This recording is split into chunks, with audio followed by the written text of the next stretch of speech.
So hey everyone, welcome back to another quick and very interesting tutorial where in this quick tutorial I'm going to show you how you can fix the issue if Epic Game Store or any of the game launcher is showing black screen on your laptop or Windows. Now in order to fix that, simply open the settings of your laptop or desktop.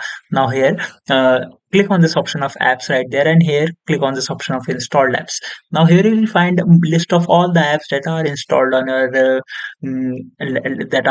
on your laptop. For example, let's say if I show you with an example of Adobe Premiere Pro, click on the three lines again the application of Epic Games in your case, and click or what you can do, simply let's say if I show you with the example of WhatsApp right there, click on the three dots, click on this option of advanced options right there, and when you scroll down you'll see this option of repair that says if this app isn't working, we can try repairing it, and the app's data will not be affected. Simply click on this option of repair. What it does, it simply repair the app uh, without changing the data on it.